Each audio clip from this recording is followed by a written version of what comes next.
Padre, gracias por este tiempo que nos das para abrir tu palabra y pensar en, Señor, la gracia que tú nos has dado de tener la familia de la fe y hermanos que nos corrigen, nos exhortan, nos guían y tener también una herramienta tan poderosa en nuestras manos para poder acompañar y servir y edificar la vida de los que están pasando tiempos de prueba. Y Señor, te pido que tú uses este tiempo donde vamos a estudiar la vida de Job y ver, Señor, cómo tú obraste en su corazón en medio de la dificultad para ayudarnos a entender también cómo tú obras en nuestras vidas y cómo obras a nuestro alrededor, en personas que amamos, y para equiparnos también y para poder servirles en esos momentos. Guíanos y ahora en este tiempo dame a mí también la claridad para poder expresar tu verdad y, Señor, que pueda ser clara y que por tu poder tú afirmes tu iglesia también y equipes para esta tarea. En el nombre de Cristo Jesús. Amén. Bueno, Gabriel me contó que están usando estos tiempos de escuela dominical para estudiar el tema de la consejería y un poquito pensando en otros y también pensando en cómo Dios usa la palabra para consolar y afirmar nuestras propias vidas. Así que hoy voy a usar un pasaje del libro de Job, así que si pueden abrir ahí, está justo antes de los Salmos, y vamos a abrir en el capítulo 32 al 34. Job 32. Y déjenme ponerles al día de cómo viene Job hasta acá. Creo que la historia general de Job la conocemos bien. Nos acordamos que en el primer capítulo Dios presenta a Job como un hombre perfecto, recto, temeroso de Dios, apartado del mal. Un hombre que va a vivir una vida pública que exalta el nombre de Dios. Y Dios parece que está tan contento de lo que hay en el corazón de Job, que aún lo usa para mostrarle a Satanás mismo el poder de la gracia y mostrar cómo hay un hombre que sí vive una vida fiel. Y me imagino que Satanás hubiese tenido 1000 ejemplos de aquellos que él había engañado y a los que había hecho tropezar y todo el daño que habría hecho, pero acá estaba Job como un testimonio de que Dios sí es poderoso y es fiel para sostener una vida y para que ese hombre le ame a él y quiera vivir para él. Y bueno, ¿se acuerdan que Satanás argumenta y dice, bueno, Job te ama porque le das todo? Y entonces él no te ama a vos, él ama lo que vos le das, él se ama a sí mismo y como vos le das todo, entonces vos sos la fuente de todo lo que él ama. Pero sacale todo y vas a ver cómo te aborrece, gracias, te maldice. Así que Dios le dice a Satanás, no, eso no es lo que hay en el corazón de Job, él me ama a mí, así que podés sacar todo. Cuidás su vida y vas a ver que lo que hay en él es temor, verdadero amor por mí. Y eso lo hace Satanás en una serie de golpes tremendos. Satanás cambia una situación que estaba con todas las riquezas y con toda la influencia y las bendiciones de la vida, y de repente en un solo día él pierde todo. Y no le da tiempo ni siquiera a respirar, un golpe tras otro. Y al final de toda esa serie de pruebas, Job no atribuye a Dios de propósito alguno, ¿no? Y él dice, Jehová dio, Jehová quitó, sea el nombre del Señor bendito. Así que vuelve Satanás a la presencia de Dios y Dios vuelve a señalar que Job había respondido con fidelidad, y así que Satanás no se da por vencido. y dice, bueno, lo que muestra Job no es amor a vos. Lo que muestra a Job es más bien el desprecio que él tiene por todo lo demás. A él no le importa su familia, no le importa sus hijos, no le importa que mates a todos si él sobrevive. Así que Job, todo lo que parece piedad en realidad es en efecto un amor propio que sigue beneficiado por tus bondades. Así que Dios dice, bueno, podés hacer lo que quieras con él, solamente guardá su vida. Así que Satanás diseña de todo lo que él conoce la enfermedad más tremenda que puede imaginar y hace que Job tenga todo su cuerpo lleno de llagas, de la coronilla de la cabeza hasta la planta del pie. Y ahora Job está en una pila de cenizas con un pedazo de vasija rota y está ahí rascándose todo su cuerpo en un dolor extremo que no le deja dormir de noche y que todo su cuerpo está deformado. Y en esa situación es que su esposa le dice, maldice a tu Dios y muérete. Y todas las personas a su alrededor que un día le habían honrado y respetado, ahora le dan la espalda y él está solo en ese lugar. Así que Job de nuevo responde con fidelidad cuando dice que vamos a recibir de Dios el bien y el mal no lo vamos a recibir. Hablaste como una mujer impía, como una mujer necia. Y Job no atribuye a Dios de propósito alguno. Así que segundo golpe de Satanás y de nuevo Job se mantiene en pie. Ahora viene el tercer golpe. Y el tercer golpe es que esta situación se va a mantener. Y una cosa es resistir una situación que viene y que me quita todo y que me sacude profundamente, pero otra cosa es ver que eso sigue y sigue y sigue y sigue y nunca parece terminar. Entonces eso empieza a socavar y empieza la vida de Job como si fuese a ser un balde que tiene asentado en el fondo suciedad. Cuando es sacudido en el primer momento seguís viendo el agua limpia, pero si esperás un momento, todo lo que estaba en el fondo empieza a flotar y salir a la superficie. Y Job es un hombre recto, temeroso de Dios, apartado del mal, pero no es un hombre glorificado. Y entonces él lucha con su propio pecado también. Y ahí empieza a salir del corazón cosas. En la situación donde van a salir del corazón es en medio de una serie de conversaciones que él va a tener con 3 amigos que vienen. ¿Se acuerdan que hay 3 hombres que escuchan de Job y eran conocidos de él, amigos los llama, y viajan y llegan y cuando lo ven de lejos no pueden creer la condición en la que él está, así que se acercan y vinieron para consolar a Job. Pero lo ven en tanta angustia que piensan, ¿qué le voy a decir en esta situación? Así que se quedan callados por varios días. Y nadie dice nada porque lo ven ahí agonizando y quejándose y el dolor es tan extremo que no se atreven a decir nada. Ahora, en medio de esa situación, Job va a hablar. Y él rompe el silencio y él empieza a hablar como un hombre que está sufriendo. Ahora, a veces nosotros somos bastante fríos al escuchar a alguien que sufre. Y empezamos a analizarlo de una manera fría y esterilizada, como si fuésemos a estar tratando de interpretar todo, y no nos damos cuenta que una persona que sufre no está pensando bien.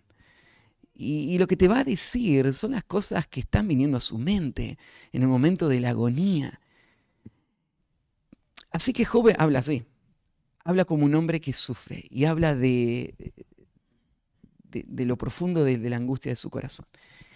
Los amigos, cuando escuchan a Job, en vez de reaccionar con empatía, con amor, con paciencia, en vez de decir, sé que esto no es lo que piensa este hombre, es solo que está luchando con estos pensamientos, ellos ahora van a escucharlo y van a empezar a señalar todo lo que Job está diciendo que no está bien. Y van a levantarse para acusar a Job. ¿Y cuál es la acusación? La acusación es, Job, vos debés haber hecho algo muy malo. Porque Dios castiga a los pecadores que hacen cosas malas. Y entonces, mirá cómo estás. La gravedad de tu situación lo que evidencia es la profundidad de tu pecado. Así que, Job, tenés que confesar tu pecado, porque si vos lo confesás, vas a encontrar liberación de toda esta consecuencia que vino. Ahora, es verdad que hay veces que Dios castiga nuestro pecado con toda clase de herramientas. Y aún enfermedades vienen por causa de pecado. Así que, sí, podría haber sido esto, ¿no? Pero el problema es que ellos están acusando a Job de haber pecado sin haber ellos detectado ningún pecado. Sin que Job haya confesado ningún pecado. Entonces ellos están simplificando toda la situación y haciéndola como si fuese a hacer una ecuación matemática. Si estaba todo bien y ahora todo se vino abajo, es porque Dios te está castigando. Esa es la ecuación. Y eso no es una ecuación directa, no es una regla de tres simple, ¿no es cierto?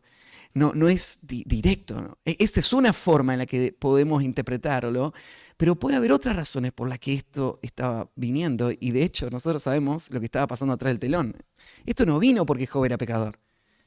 Así que esta gente, estos amigos, empiezan a hablar con mucha dureza contra Job, forzándolo para que confiese su pecado.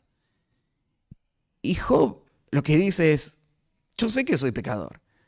No hay duda, no me tiene que convencer de que soy pecador. Lo que yo no veo es que esto venga por mi pecado. Y no es tan fácil como ustedes lo dicen, porque hay gente que es mucho más pecadora que yo y que le va bien. Entonces no pueden decirme que porque a mí me vino esto fue porque hago las cosas mal. Porque no funciona así el mundo. Dios obra de acuerdo a una sabiduría que es más alta que la nuestra. Dios está haciendo cosas que no sé cómo explicarla, pero esto no es un castigo por mi pecado. Entonces yo veo mis pecados, yo sé que soy el más pecador, pero no veo que Dios esté castigando un pecado específico en toda esta situación. Así que los amigos siguen subiendo la intensidad, buscando que Job confiese su pecado, pero sus argumentos se van haciendo cada vez más cortos. Porque la verdad es que no tienen nada que decir, no es que ellos detectaron ningún pecado, no le están haciendo preguntas para sacar de Job intenciones, simplemente ellos ya dieron el veredicto y lo están condenando. Así que lo que les queda es simplemente seguir insistiendo en eso y vos ves cómo sus argumentos se van haciendo cada vez más chiquitos. Se van rotando entre ellos hasta que llegamos al capítulo que vamos a leer ahora, el capítulo 32, en donde ellos se quedan sin palabras, ya no tienen más nada que decir. Y ahora en el capítulo 32, quien va a venir es otro hombre que para este punto vamos a darnos cuenta que había estado todo el tiempo ahí también escuchando lo que habían estado conversando. Vos no sabías que él estaba en los capítulos anteriores. Parecía que era Job y 3 amigos. Pero ahora te enterás que había alguien más, que se llama Eliú. Entre paréntesis, eso te hace pensar, ¿será que había otros que no hablaron, pero que también estuvieron ahí escuchando todo lo que pasó? Tal vez algunos de esos otros que escucharon después ayudaron a transmitir esta historia que en algún momento se escribió y por eso la podemos tener nosotros hoy. No sabemos quién escribió este libro tampoco. Así que no sabemos eso. Sería solo especulación, pero tenés acá un hombre que no sabíamos que estaba, pero de repente empieza a hablar, de la nada. Y quiero señalarte quién es Eliú. Aunque no sabemos su contexto, su historia, sabemos algunos detalles. Él es un hombre mucho más joven que los otros que habían hablado hasta ahora. Ahora lo va a mencionar. Y él va a tomar la palabra, después que los otros ya no tienen más nada que decir, y él va a hablar a Job de parte de Dios. Su mensaje para Job no es un mensaje simplemente para aliviar el dolor de Job. Su mensaje va a ser una palabra de exhortación, en donde él va a exponer a Job en algunas cosas, y él va a llamar a Job al arrepentimiento, y él va a guiar a Job en cómo buscar la restauración, pero Él lo va a hacer de una manera espiritual. Él lo va a hacer en una manera que se va a convertir en un modelo de cómo nosotros tenemos que tratar a una persona que sufre y que está en medio del sufrimiento, luchando con sus propios pensamientos y su propio corazón, y donde Dios quiere usar el sufrimiento para limpiar su vida, pero el camino no es el de los 3 amigos que condenaron a Job, sino el camino es el camino de Eliú, que va a exhortar bíblicamente a Job. Así que la exhortación de Eliú se vuelve como un patrón, un ejemplo, un modelo que nosotros podemos tomar milenios después para saber cómo nosotros actuamos cuando Dios está probando y trabajando en la vida de alguien a través del dolor. Así que yo titulé este pasaje, capítulos 32 al 34, lo titulé Exhortando espiritualmente a un hombre angustiado. Así que déjenme leerles estos capítulos, si les parece. Así ustedes pueden tener una referencia y después vamos a pasar rapidito por ellos. Dice así: cesaron estos 3 varones de responder a Job por cuanto él era justo a sus propios ojos. Entonces Eliú, hijo de Beraquel, Busita, de la familia de Ram, se encendió en ira contra Job. Se encendió en ira por cuanto se justificaba a sí mismo más que a Dios. Asimismo se encendió en ira contra los 3 amigos, porque no hallaban qué responder, aunque habían condenado a Job. Y Eliú había esperado a Job en la disputa, porque los otros eran más viejos que él. Pero viendo Eliú que no había respuesta en la boca de aquellos 3 varones, se encendió en ira. Y respondió Eliud, hijo de Beraquel, Busita, y dijo: yo soy joven y vosotros ancianos, por tanto he tenido miedo y he temido declararos mi opinión.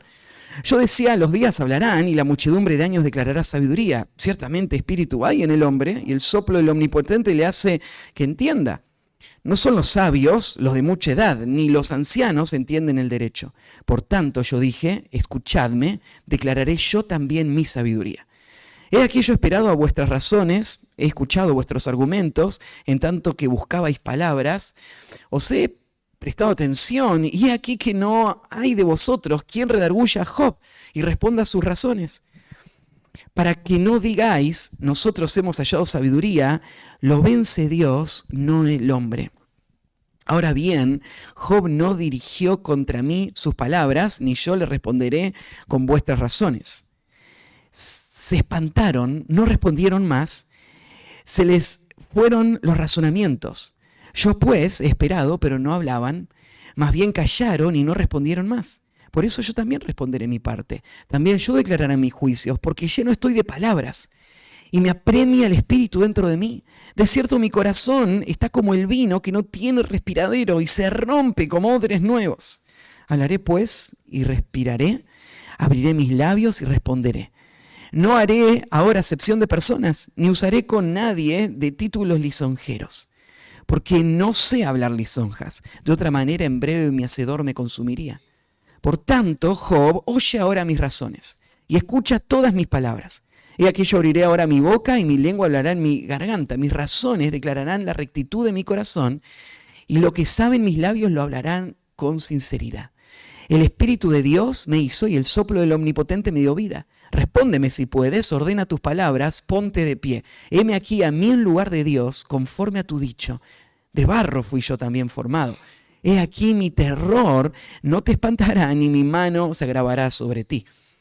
De cierto tú dijiste a mis oídos, a oídos míos, y yo oí la voz de tus palabras que decían, yo soy limpio y sin defecto, soy inocente y no hay maldad en mí. He aquí que él buscó reproches contra mí y me tiene por su enemigo. Puso mis pies en el cepo y vigiló todas mis sendas. He aquí, en esto no has hablado justamente. Yo te responderé que mayor es Dios que el hombre. ¿Por qué contiendes contra él? Porque él no da cuenta de ninguna de sus razones. Sin embargo, en 2 maneras habla Dios, pero el hombre no entiende. Por sueños, en visión nocturna, cuando el sueño cae sobre los hombres, cuando se adormece sobre el lecho, entonces revela al oído de los hombres y les señala su consejo, para quitar al hombre de su obra y apartar del varón la soberbia. Detendrá su alma del sepulcro y su vida de que perezca a espada. También sobre su cama es castigado, con dolor fuerte en todos sus huesos, que le hace que su vida aborrezca el pan y su alma la comida suave. Su carne desfallece de manera que no se ve y sus huesos que antes no se veían aparecen. Su alma se acerca al sepulcro y su vida a los que causan la muerte. Si tuviese cerca de él algún elocuente mediador muy escogido que anuncie al hombre su deber, que le diga que Dios tuvo de él misericordia, que lo libró de descender al sepulcro, que halló redención. Su carne será más tierna que la del niño, volverá a los días de su juventud, orará a Dios y éste le amará y verá su faz con júbilo y restaurará al hombre su justicia.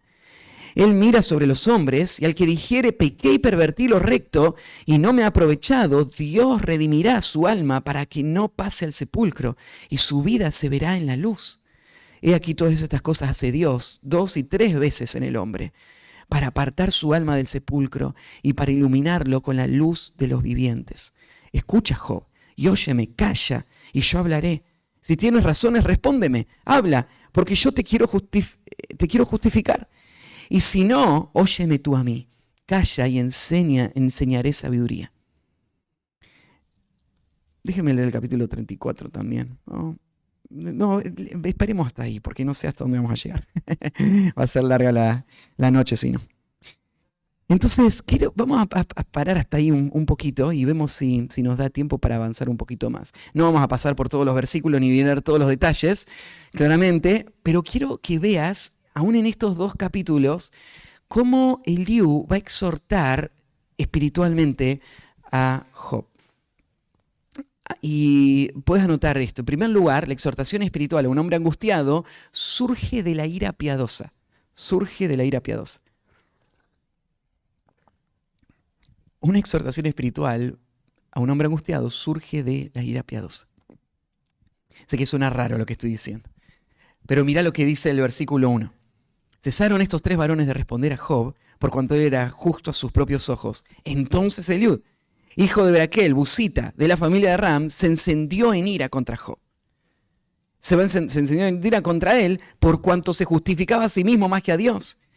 También se va a encender contra sus amigos, porque no hallaban qué responder, aunque habían condenado a Job. Eliud, yo te estoy diciendo que Eliud es el hombre modelo. Es el que va a responder espiritualmente. Pero ¿cómo sé que Eliud es un hombre espiritual que está exhortando espiritualmente? Bueno, lo sé por un par de evidencias del texto. La primera evidencia, ¿se acuerdan que Job, en medio de todos sus argumentos, él dice, ¿cómo quisiera hablar con Dios y presentarle a él directamente mi causa? Y que él me explique si hay alguna razón por todo lo que está pasando. Y Dios va a venir más adelante. Cuando Dios aparezca, Job va a quedar callado, ¿no? Y no va a poder discutir con Dios ni presentar nada a Dios. Porque Job se va a dar cuenta que él no sabe nada. Pero cuando aparezca Dios, Dios va a condenar a los 3 amigos por la forma en la que ellos trataron a Job. Pero él no va a condenar a Eliud por la forma en la que Eliud exhortó a Job. Al final, Dios va a decir a estos 3 amigos que él está ahora enojado con ellos y que a menos que Job presente una ofrenda por ellos van a ser castigados por Dios. Y entonces Job presenta un sacrificio por los 3 amigos, pero no presenta ningún sacrificio por Eliud. ¿Por qué no presenta sacrificio por Eliud? Porque Eliud no hizo nada mal. Dios respalda las palabras de Eliud, no las de los 3 amigos. Lo que dijeron los 3 amigos está todo mal, ¿no? Dios no aprueba nada de eso. Pero lo de Eliud sí, Dios lo aprueba. También la forma como se escribió el libro respalda esta interpretación. Porque si vos mirás, los argumentos de los 3 amigos se van haciendo cada vez más cortos y más cortos y más cortos porque se quedan sin argumento. Ya no tienen nada que decir, no saben cómo ayudar a Job, están yendo por este camino, un callejón sin salida, diciendo que él pecó, pero no pueden mostrar ningún pecado. Así que terminan sin palabras. Pero aparece Eliud y Eliud sí tiene palabras. O sea, Eliud no es uno más de los 3. No es igual que ellos. No está solo condenándolo. Eliud es el hombre espiritual que entra para traer el consejo de Dios. Y vas a ver, aún en este capítulo que estamos leyendo, cómo Eliud dice, yo no te voy a hablar lo que a mí se me ocurre, te voy a decir lo que Dios dice. Te voy a justificar a Dios, te voy a hablar de parte de Él, te voy a hablar como si Dios te hablaría. No porque yo sea Dios, sino porque yo te hablo las palabras de Dios. Entonces, Eliud es un hombre que está hablando de parte de Dios. Pero este hombre que está hablando de parte de Dios está enojado. Y parte de el hecho de que él pueda restaurar a Job es que él esté enojado. Está bien que Eliud esté enojado. Ahora, yo sé que el enojo, vos lo tenés en esa categoría que es pecado. Estar enojado es pecado. Ahora, no es tan simple. Estar enojado no es pecado. Vos ves a Dios enojarse muchas veces. Y Él no está pecando cuando está enojado, ¿no? En el Nuevo Testamento vos tenés un mandato a enojarte. ¿Sí? Hay un imperativo en Efesios capítulo 4 que dice, airaos, pero no pequéis. La ira es una parte muy importante en la santificación. Es una parte muy importante en la consejería bíblica. La ira es una parte muy importante en la restauración de personas. Pero ¿cómo es la ira que Dios aprueba? ¿Cuál es la ira que no es pecado? Bueno, nosotros pensamos que la ira es pecado porque la mayoría de las veces que nos enojamos porque se viola algún derecho que creemos tener, ¿no? De alguna manera afectan nuestros intereses las personas, entonces nosotros salimos a defender nuestros propios deseos, nuestros propios intereses. Y eso es pecado. Es pecado porque es egoísta, no es amoroso esa ira. No está buscando el bien de otro. No está pensando en Dios y en la santidad, está pensando en mí. Y entonces yo quiero defenderme a mí. Y es pecado muchas veces porque no solamente está basado en mi pecado, sino porque produce pecado. O sea, yo me enojo y trato mal.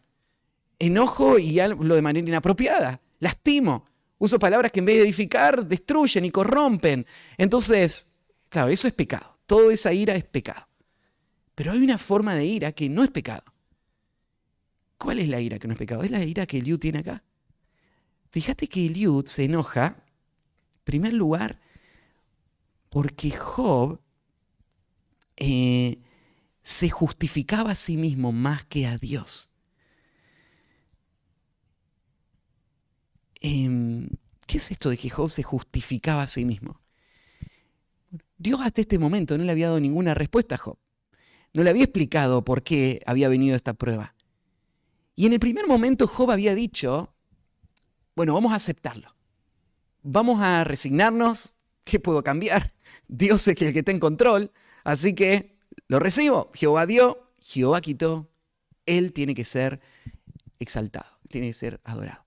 Pero con el tiempo, en los demás capítulos, Job ya no está diciendo eso. Job lo que empezó a decir es, yo no soy pecador, no sé por qué vino esto.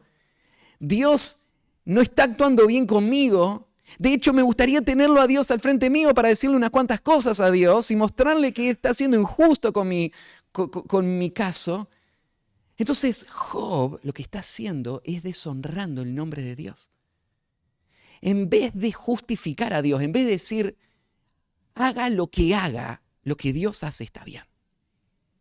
Job se pone a argumentar con Dios. Se pone a pelear contra Dios. Y al hacerlo, Job está deshonrando a Dios. Cuando alguien está deshonrando a Dios, te tiene que enojar. No te puede dar lo mismo, porque vos amás a Dios. Su nombre es santo, santo, santo. No tiene que ser pisoteado. No tiene que ser usado en la boca de alguien simplemente para defenderse y tirar a Dios por el piso. Dios tiene que ser honrado. Ahora, ira no quiere decir que vos vas a agarrar y le vas a pegar a la persona que está hablando mal de Dios. No. Ira santa es una ira que está basada en un celo por Dios y que va a responder en una forma que honre a Dios. Va a defender el nombre de Dios con un medio bíblico. Va a exaltar a Dios, va a mostrar el valor de Dios y va a silenciar la necedad del hombre para que Dios sea justificado. El hombre piadoso es un hombre que a veces se enoja. Vos ves a Jesús enojado, ¿no? Cuando entra al templo dice, mi casa será llamada casa de oración y ustedes la devolvieron cueva de ladrones. Jesús está enojado, pero no está pecando. Porque los discípulos acordaron esto, el celo de tu casa me consume. Hombres que aman a Dios tienen que reaccionar frente al pecado. Hoy estaba hablando con un hermano ahí en la iglesia y estábamos hablando de situaciones y yo le animaba y le dije, mira, orá por mí para que yo pueda tener sabiduría en cómo tratar esta situación. Pero yo te recuerdo, Mateo 18, vos tenés que ir y hablar con esta persona. Cuando vos veas una situación, si ves que tu hermano peca, ve y repréndele vos, estando tú y él solo. Anda a buscar a tu hermano. Entonces él me dijo, bueno, sí, pero sabes que me da miedo. Te entiendo. No es fácil ir a hablar con alguien. Y más si no está pensando bien y si la persona está enojada o frustrada. Vos te imaginás, acá voy a sufrir el pecado de la otra persona. Pero yo le decía esto a mi hermano. Entiendo que está el temor. Pero si vos amás a Dios y amás la iglesia de Dios y querés guardar el nombre del Señor, eso te va a ayudar a vencer ese temor y decir, hay algo más importante que sobrevivir a esto. Yo no quiero proteger mis intereses solamente. Quiero que el nombre de Dios sea exaltado. Entonces no puedo hacer la vista gorda y decir, bueno, mientras no me toque a mí, mientras no me afecte a mí, porque Dios está acá, ¿no? Y el nombre de Dios está acá. Entonces tengo que actuar. Y yo le decía algo, no solamente vos tenés que ir y exhortarle, porque amás a Dios, tenés que mostrar amor por esa persona. Si ves que está pecando, ¿qué lo vas a dejar que siga así? Él es el que está sufriendo. Entonces, tiene que haber una indignación interna y un amor apasionado que te lleve a reaccionar frente al pecado. Y esto es lo que le pasó a Eliud. Eliud no está enojado porque le dijeron algo a él, porque a él no le dijeron nada, nadie le está lastimando a él ni en nada. Pero él está indignado porque están hablando mal de Dios y porque asimismo se encendió en ira contra sus 3 amigos porque no hallaban qué responder a Job, aunque habían condenado a Job. ¿Saben por qué se enoja a él? Porque cuando hay alguien que está sufriendo y que no está pensando bien y que está diciendo cosas mal, hay que ayudarlo a esta persona. Entonces, si vos estás viendo a estos 3 que lo están matando, lo están juzgando, lo están condenando, pero nadie lo está ayudando, entonces eso también te tiene que molestar. Y eso te tiene que llevar a hacer algo. Y esto es lo que mueve el Eliud a la exhortación espiritual. La exhortación espiritual nace no de un intento de poner en práctica las herramientas de consejería que aprendí. No. Una muestra, ¿no es cierto?, de cuánto yo soy capaz de ayudar a otras personas. Tiene que nacer de una indignación santa, de un odio por el pecado, un celo por Dios, un amor por mi hermano. Y esto es lo que hay en el Eliud acá. Segundo lugar, la exhortación espiritual a un hombre angustiado no depende de la edad, sino de la sabiduría. Entonces, en los próximos versículos, Eliud va a explicar por qué él no había hablado antes. Y él dice directamente en el versículo 6, yo soy joven y vosotros ancianos. Por tanto, he tenido miedo y he temido declararos mi opinión. Eliud reconoce de que naturalmente asumimos que personas de más edad deberían ser las más preparadas y equipadas para hacer un trabajo de restauración. Son los que van a entender la situación y van a poder usar su sabiduría, tantos años de experiencia, tiempo estudiando la palabra, para poder ayudar a esta persona. Estos hombres eran bien ancianos. En un momento, cuando ellos están debatiendo con Job, van a argumentar y decir que ellos tenían la edad del papá de Job. O sea, Job era un hombre grande ya, tenía 10 hijos adultos, así que no sé la edad que habrá tenido Job. Y estos hombres tenían la edad para ser el papá de Job. Este era un tiempo, era la época patriarcal. En esa época algunas personas vivían más tiempo de lo que hoy vivían personas, ¿no? ¿Se acuerdan de Abraham, de Isaac, de Job? Ellos tuvieron vidas muy longevas. No sé cuántos años habrán tenido estos hombres, pero suficiente, muchos. Y entonces la primera reacción de Eliud fue pensar, bueno, tienen que hablar los que saben. Entonces él se quedó sentado esperando que los que tienen más experiencia y más conocimiento, ellos vayan a hablar. Yo decía, los días hablarán, la muchedumbre de años declarará. Ellos tienen el espíritu en su corazón, ellos pueden entender la vida del hombre. El soplo de lo impotente le hace que entienda, Dios está también obrando en ellos. Pero acá en el versículo 9, Eliud se da cuenta de una realidad. Después de escuchar a estos hombres varios días, se da cuenta de esto. No son los sabios los de mucha edad, ni los ancianos entienden el derecho. La edad por sí misma no trae sabiduría. Claro que la edad bien usada, sí. Si vos aplicás esos años a conocer más la Escritura y a luchar contra tu pecado y ayudar a personas que están en necesidad, el tiempo te hace más sabio. Y por eso sigue siendo verdad al principio, buscamos a los ancianos, buscamos a la sabiduría, pero no es una regla absoluta esta, ¿no? No es solo edad. Lo que te hace sabio en realidad es otra cosa. Es una vida que está siendo dirigida por Dios, que está recibiendo la palabra de Dios, que está aplicando la verdad de Dios y que está mostrando amor a personas. Eso es.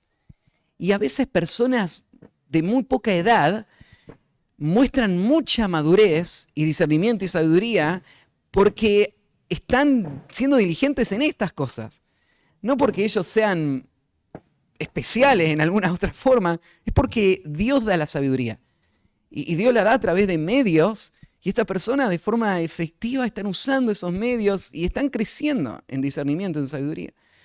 Entonces, sí, edad, naturalmente deberíamos verlo así, pero acá Eliud se está dando cuenta de que acá, en esta historia, no fue la regla. Los más viejos fueron los que pensaron todo mal. Evaluaron mal la situación, diagnosticaron mal, lastimaron más. Y entonces Eliud dice, por tanto yo dije, escuchadme, declararé yo también mi sabiduría. Ahora es el momento que él hable. Y sé que él podría verse en desventaja, pero él ahora tiene algo en el corazón que tiene que decir. Él tiene que hablar, él tiene que corregir, él tiene que guiar, porque en los que eran más ancianos no estaba esa sabiduría. He aquí yo he esperado vuestras razones, he escuchado vuestros argumentos. Él fue prudente, él fue paciente, en tanto que buscabais palabras. Os he prestado atención con humildad, y he aquí que no hay de vosotros quien redarguya a Job y responda a sus razones, para que no digáis, nosotros hemos hallado sabiduría, lo vence Dios, no el hombre. Lo que hace que una persona sea expuesta y pueda ver su condición y pueda ser transformada, no es la sabiduría humana, no son las herramientas, las técnicas, no es mi posición, mi influencia, es Dios el que lo hace, ¿no? Así que Dios puede usar a un viejo y Dios puede usar a un joven. Lo importante es que sea viejo o sea joven, sea Dios usando a esta persona. Y Dios le usa a través de guiar a este hombre con su palabra. Ahora bien, Job no dirigió contra mí sus palabras, o sea, yo estaba escuchando y Job no me preguntó lo que yo opinaba, ni yo responderé con vuestras razones. Pero igual voy a hablar, y no voy a hablar lo mismo que ustedes hablaron. Se espantaron, no respondieron más, se les fue los razonamientos, yo pues he esperado, pero no hablaban, más bien callaban y no respondieron más. Así que bueno, ahí Job dice, ya está, ya no tiene más que decir, así que ahora me toca a mí. Ahora yo voy a hablar, y voy a hablar no como ellos hablaron, voy a hablar distinto. Y de nuevo, este es otro argumento que demuestra que lo que él está haciendo es algo distinto, no sigue el mismo patrón. Tercer lugar, ¿cómo exhorta un hombre espiritual? La exhortación espiritual a un hombre angustiado es sincera. Es sincera. Sería el próximo. Versículo 16. Yo pues he esperado, perdón, ya lo vimos, pero no hablaban, más bien callaron y no respondieron. Por eso yo también responderé mi parte, también yo declararé mi juicio. Y versículo 18. Porque lleno estoy de palabras y me apremia el espíritu dentro de mí. Él dice, no, ya no lo puedo contener. Se me están rebalsando las cosas. Hay mucho que quiero decir, ¿no es cierto? Y nadie lo está diciendo. Y él lo está viendo muy claro y nadie más lo está viendo. Entonces, él dice, ya escuché todo lo que tenía para decir, ya no tiene más nada para decir. Bueno, ahora yo voy a hablar. Pero él va a hablar a partir de un corazón lleno. ¿Qué tan lleno está su corazón? Mirá la analogía del versículo 19. De cierto mi corazón está como el vino que no tiene respiradero y se rompe como odres nuevos. Este es un cuadro que nosotros no entendemos bien porque vivimos en otra época, pero para él era muy gráfico esto. Cuando se guardaba el jugo de uva y se lo estacionaba, se cosía un cuero y se hacía un contenedor y se llenaba todo ese cuero y se lo cocía y se lo guardaba y mientras pasaba el tiempo empezaba a fermentar y al fermentar se empezaba a generar más presión interna, ¿no? Entonces como que se inflaba ese odre. Por eso Jesús dijo que no se puede poner un odre viejo con vino nuevo, porque si el cuero que está recién carneado, ¿no es cierto? Y que todavía no se ha resecado, va a trabajar y se estira, ¿no es cierto? Y después se conserva el odre junto con el vino. Pero si vos abrías ese vino y te lo tomabas y después decías, uy, no, me da mucha pereza armar otro odre, vamos a usar el mismo que antes, como hacemos con los vasitos descartables, ¿no? Que los volvemos a lavar y los usamos de nuevo. Decís, vamos a usar de nuevo el odre. Y llenabas el odre con vino, con jugo de uva de nuevo. ¿Qué iba a pasar? Ya ese odre había cedido todo lo que podía ceder, ya se había estacionado mucho tiempo, así que toda la costra externa estaba muy quebradiza, estaba muy seca. Así cuando empiece a trabajar de nuevo iba a explotar. Así que esta es la imagen. Imagínate que llegás, ¿no es cierto?, después de muchos años, está estacionado y ese odre está ahí a punto de explotar, ¿no es cierto? Y vos agarrás una aguja, ¿no es cierto?, como un globito, y vas a tocarlo, ¿no es cierto? Y ¡pua!, salta todo para todos lados. Ese es el cuadro que te puedes hacer de cómo estaba Eliud en el momento en que va a empezar a hablar. Él es como un odre, ¿no es cierto?, está a punto de explotar. Y está a punto de explotar porque él tiene mucho para decir. En su corazón se ha fermentado lentamente, con el paso de mucho tiempo, la verdad de Dios. Y le ha hecho un hombre sabio. Él tiene criterio, él tiene discernimiento. Él ha investigado, él ha llenado su mente de muchas verdades. En una época donde no había Biblias. Ahora vamos a ver cómo este hombre tenía tanto para decir. Porque él no tenía Biblia para leer. Entonces, ¿de dónde venía todo eso? Ahora lo vamos a ver en un momento. Pero él está lleno, ¿no es cierto?, de cosas para decir. Uno no puede enseñar de lo que no tiene. No puede ayudar a alguien si primero no llenó su vida de verdad, de pensamientos, de entendimiento, discernimiento. Y estos son los hombres que pueden exhortar espiritualmente. Hombres y mujeres, ¿no? Son como odres. ¿Te sentís así vos a veces? Decís, te estoy recibiendo tanto. El Señor está haciendo tanto en mi vida que necesito hablar, necesito ayudar, necesito guiar. Hablaré pues y respiraré. Es como darle una vía de escape a ese odre. Abriré mis labios y responderé. Va a salir todo lo que hay. De la abundancia del corazón habla la boca, ¿no? Entonces se guardó en el corazón mucho y ahora va a abrir la boca y va a salir. Como respiración. Todo lo que él tiene. Ahora, mira cómo agrega esto, versículo 21. No haré ahora acepción de personas, ni usaré con nadie de títulos lisonjeros, porque no sé hablar lisonjas. De otra manera, en breve mi hacedor me consumiría. ¿Qué es una lisonja? Adulación. ¿Y qué es una adulación? Cuando digo, bueno, exaltar es parte, pero exaltar no está siempre mal, ¿no? Cuando estamos exaltando a Dios o reconociendo a alguien, decir, esta persona es muy buena en lo que hace, ¿está mal eso? ¿Qué es la lisonja? Entonces, ¿qué hace que la lisonja sea algo malo? Falso. Entonces, no es lo que yo pienso de esta persona. Y si no es lo que yo pienso, ¿por qué lo digo? Para ganar algo. Ahí está el punto. Yo voy a decir algo que va a resaltar virtudes, pero con el fin no de edificar a esa persona, sino de ganar una ventaja personal. Cualquier razón que sea, ¿no? Si estoy pensando en mi jefe y voy a decir, ¿no es cierto? No, esta es la mejor empresa en donde yo trabajé en toda mi vida, ¿no? Nunca tuve un jefe tan atento y vos estás diciendo todo eso, pero tal vez él está haciendo cosas bien, ¿no? Pero el punto es la motivación. ¿Qué estoy queriendo lograr con esto? Que él me tenga en estima, que él me favorezca de alguna manera, me dé los trabajos que yo quiero que me dé, que me acomode, donde más cerca de él. ¿Qué es lo que estoy buscando? Lisonja es cuando yo estoy hablando pensando en mis propios intereses. Esto es uno de los grandes peligros en la consejería. Hablar pensando en mis propios intereses. Esto puede pasar de muchas maneras.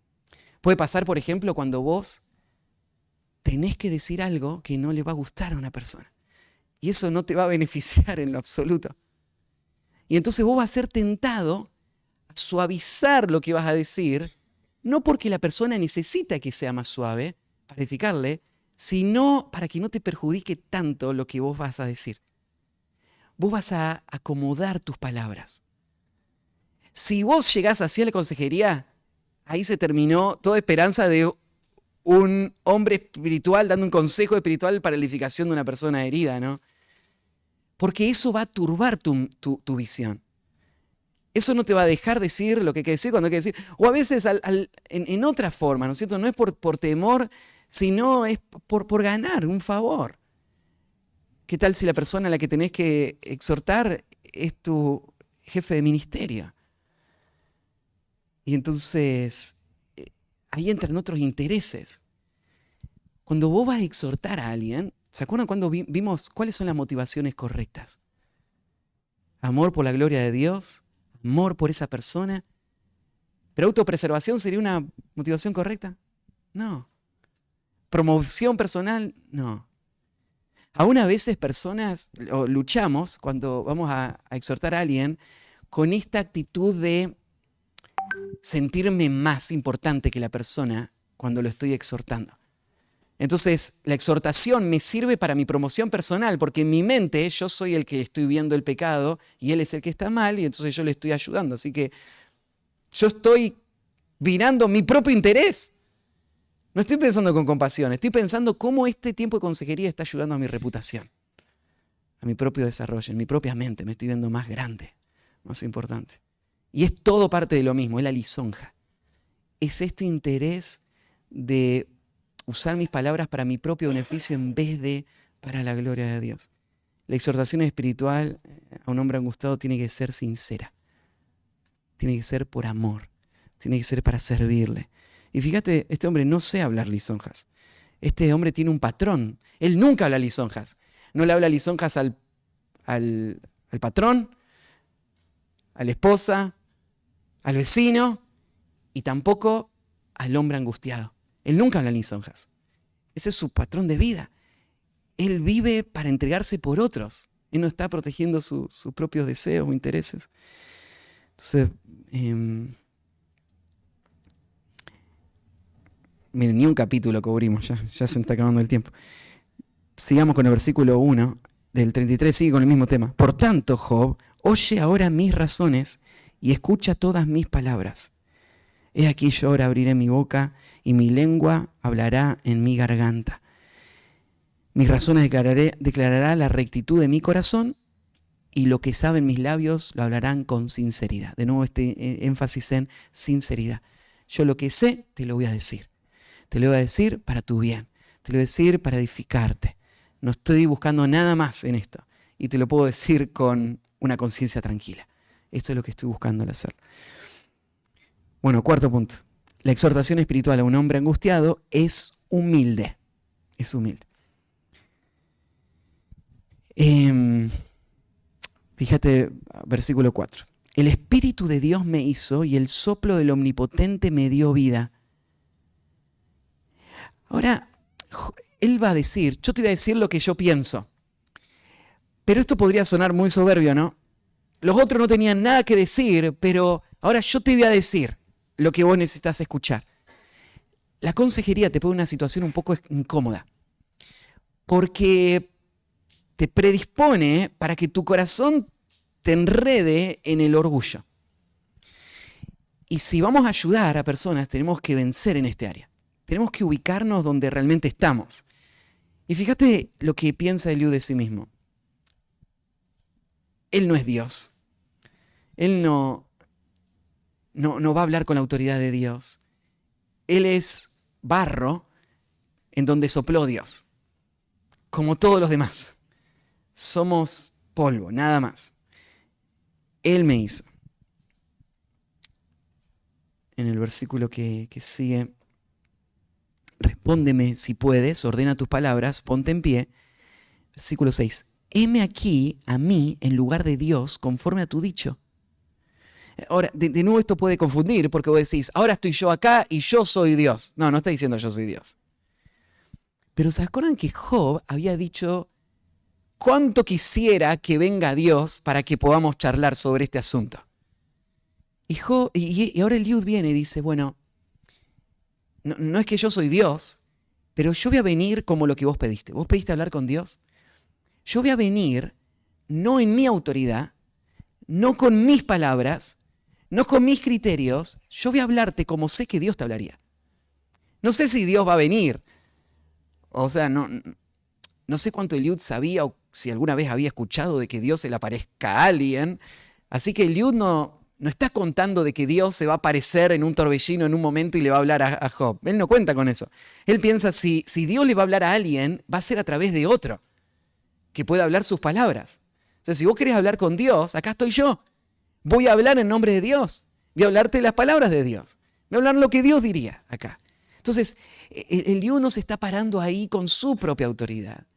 Él viene en nombre de Dios y agrega lo próximo para que te des cuenta de que Él nos está exaltando. De barro fui yo también formado.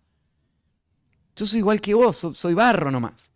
Pero ahora me voy a parar y voy a hablarte en nombre de Dios, las palabras de Dios. He aquí mi terror no te espantará. O sea, si Dios aparecería, agárrate, ¿no? Vos ya me conocés, yo estoy acá, ¿no? Yo soy barro nomás, así que es como hablar con Dios, pero sin el espanto de encontrarte con Dios. A vos te gustaría que Dios te hable, pero bueno, te voy a hablar yo las palabras de Dios. Yo soy de barro nomás. Mi terror no te espantará, ni mi mano se agravará sobre ti. Yo no soy el que va a traer el juicio. O sea, yo te voy a hablar de parte de Dios, pero yo no soy el juez acá. No soy el que te va a condenar o el que te va a mandar al infierno, nada de eso. Dios es el que vos le tendría que tener miedo, está bien, a Él tenerle miedo. Yo vengo acá como barro, uno más, que necesita la gracia de Dios, pero que te va a hablar las palabras de Dios. ¿No es esto lo mismo que dice Gálatas 6:1? Cuando dice, hermano, si alguno fuese sorprendido en alguna falta, vosotros que sois espirituales, restauradle con espíritu de mansedumbre, considerándote a ti mismo, no sea que tú también seas tentado. O sea, si vos vas a ayudar a alguien, tenés que ayudarle con humildad. No te puedes poner por encima de la persona como el juez, porque no lo sos, vos no sos Dios. Y no vas a condenar a esta persona. Vos sos propenso a los mismos pecados que le estás marcando a él. Entonces, hoy vos le ayudás a Él, mañana Él te va a ayudar a vos. Porque somos pecadores, somos barro nomás. Entonces, esto es lo que Eliud, mira, miles de años antes de Gálatas, Eliud ya estaba entendiendo que la consejería y la restauración requerían humildad. Así que él dice esto. Versículo 8, de cierto, tú dijiste, oídos míos, y yo oí la voz de tus palabras que decían, yo soy limpio y sin defecto, soy inocente, y no hay maldad en mí. He aquí que él buscó reproches contra mí, y me tiene por su enemigo, y puso mis pies en el cepo, y vigiló todas mis sendas. Él está haciendo un diagnóstico, él está diciendo, a ver, bueno, Job, yo te iba a hablar de parte de Dios, y hasta ahora esto es lo que estoy escuchando. Este es el resumen de todo lo que Job dijo hasta ahora. Lo que vos dijiste fue, Dios se puso como mi enemigo. Yo no soy culpable, no es que yo pequé y por eso Dios me va a destruir, y Dios hizo todo esto para destruirme. Y no entiendo por qué Él lo está haciendo, no hay ningún justificativo para que Él lo haga, Él solo quiere mi mal. Esto es lo que está diciendo Job. Y entonces, he aquí, en esto no has hablado justamente. Yo te responderé que mayor es Dios que el hombre. Así que esta va a ser la respuesta de Eliud. Vos te justificás a vos mismo y estás poniendo en duda la sabiduría de Dios. Vos estás acusando a Dios que está haciendo cosas que vos no merecés y Él es tu enemigo que te quiere destruir. Y yo lo que te voy a demostrar es que Dios es más que el hombre. Y que el hombre no puede acusar a Dios de nada. Porque por definición Dios es bueno. Y todo lo que Él hace está bien. Y si hay algo que yo pienso que no está bien es porque yo estoy mal. Y Él siempre está bien. Y yo lo que necesito es someterme a la voluntad de Dios. Y recibir de Él lo que Él trae. Y no tengo que pensar que Dios es un Dios malo. Porque esto deshonra a Dios. Tengo que pensar en Dios como un Dios bueno. Que busca mi bien.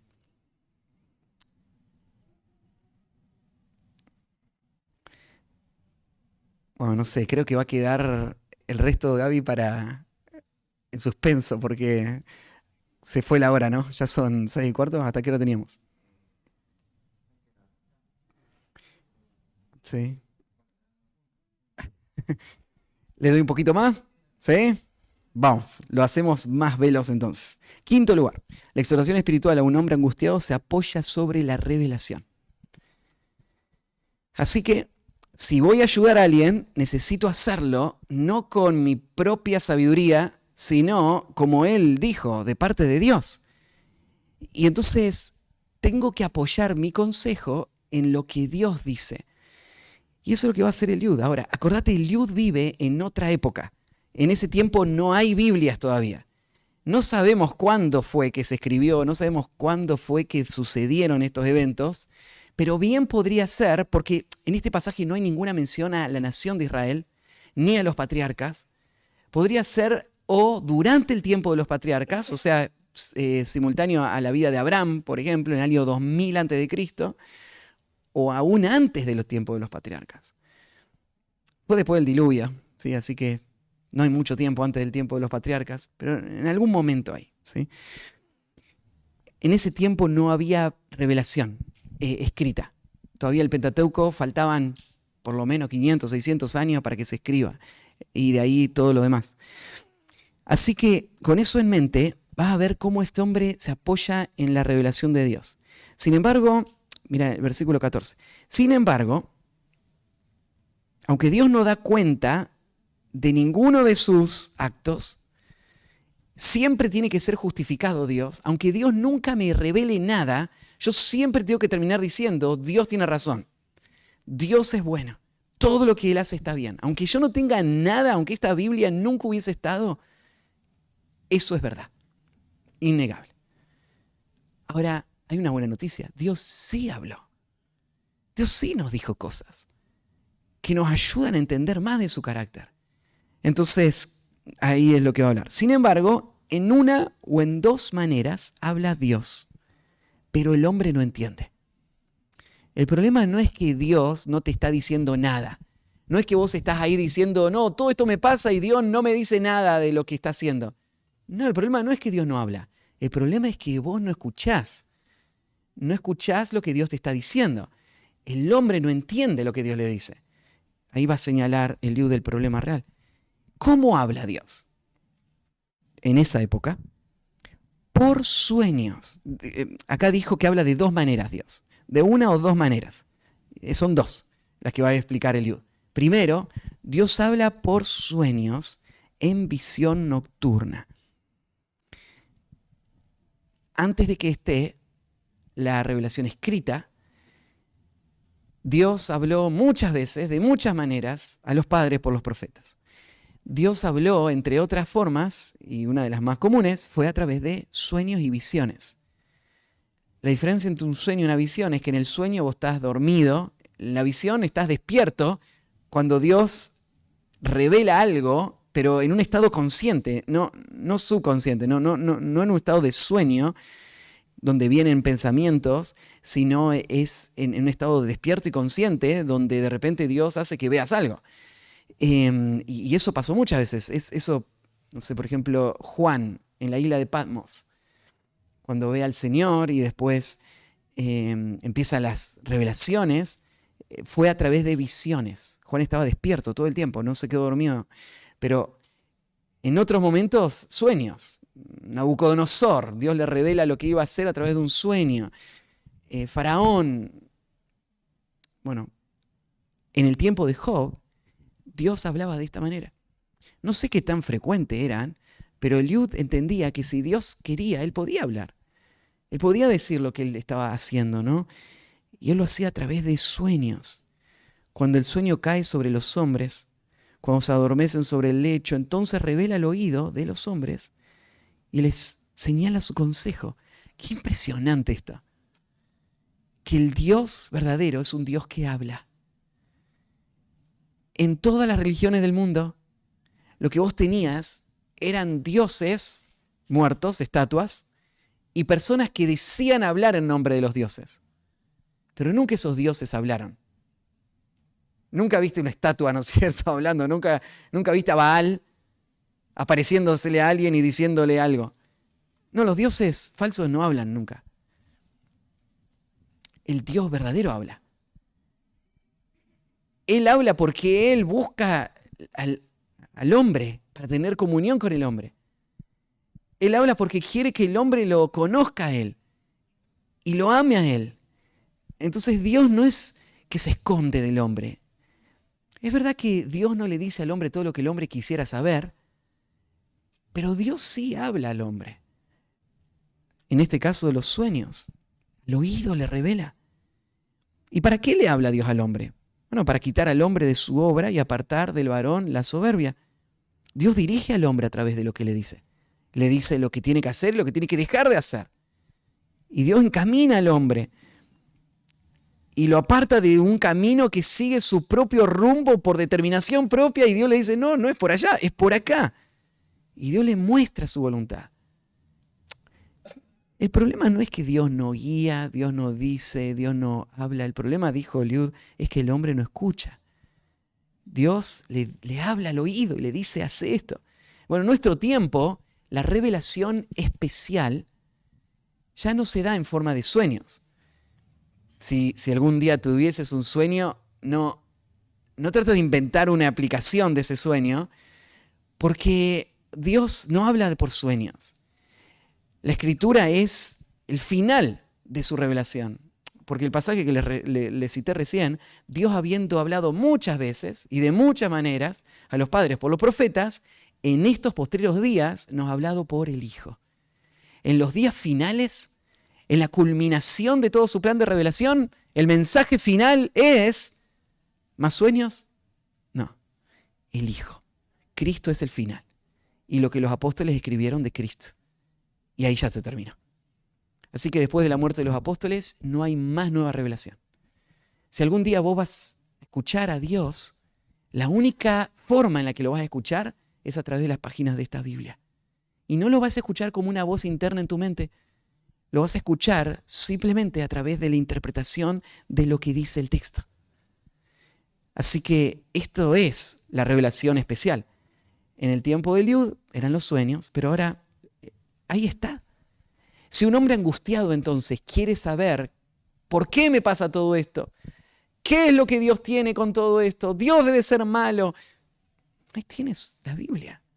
Dios habla, Dios ya dijo quién era Él, ya dijo lo que está haciendo, ya dijo cómo Él obra.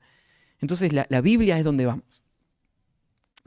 Y agrega algo más. También, ahora sería la segunda forma como Dios habla, sobre su cama es castigado con dolor fuerte en todos sus huesos. No sé si alguna vez vos pensaste en Dios como un Dios que castiga con dolor fuerte. Pero vos pensarías, no, yo no quiero pensar en un Dios así. Entonces, si algo malo me pasa, tengo que decir, bueno, esto vino por otra razón. Pero decir que Dios lo hizo,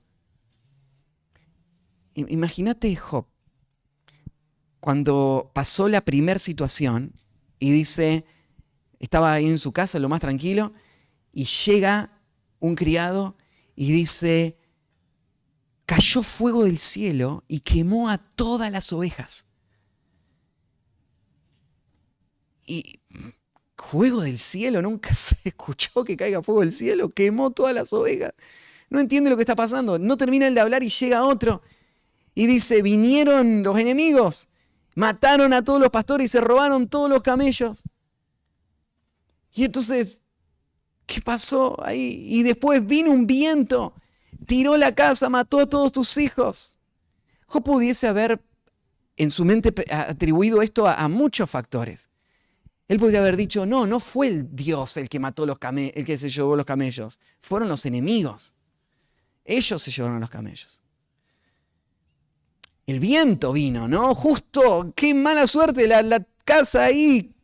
Se ve que no planearon bien, los arquitectos calcularon mal, se cayó la casa y mató a todos mis hijos.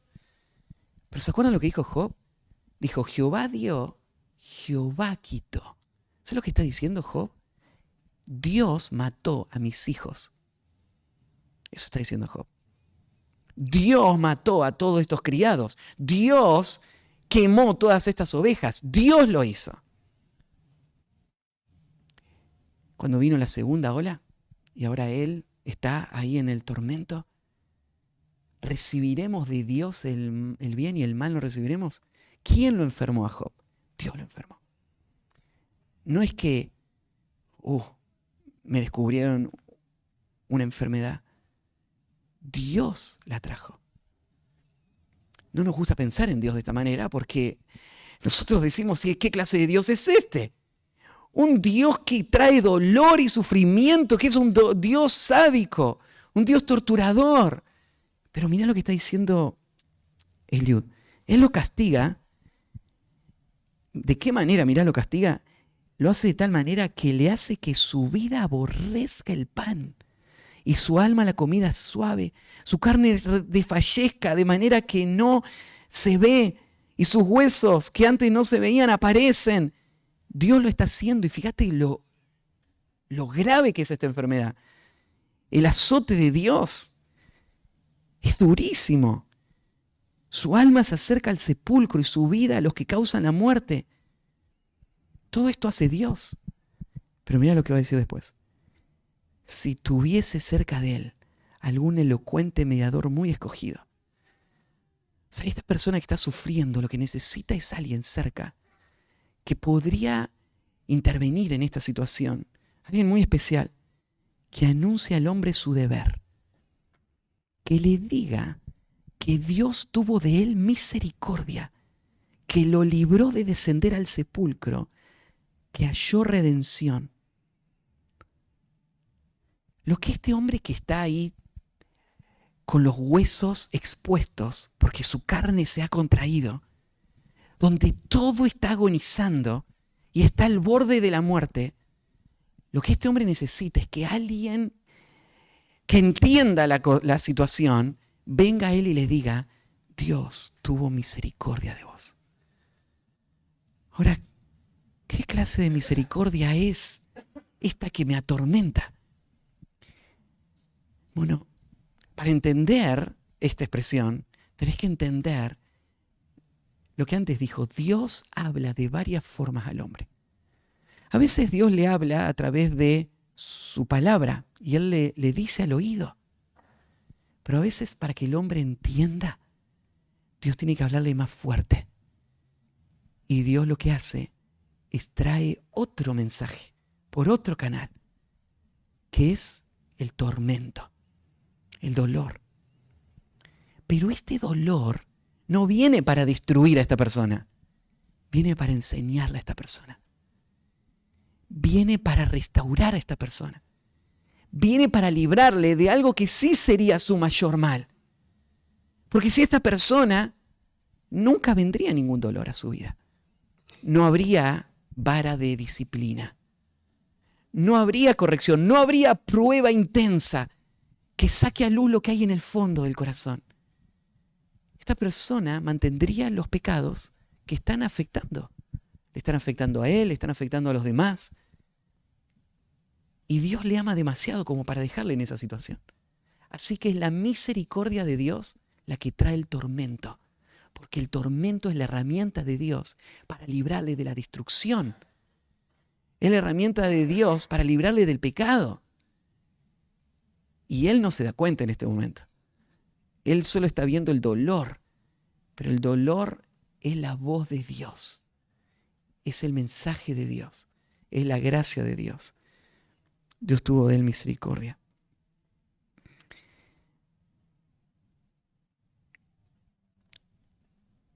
Entonces, versículo 24, versículo 25. Entonces su carne será más tierna que la del niño. Volverá a los días de su juventud.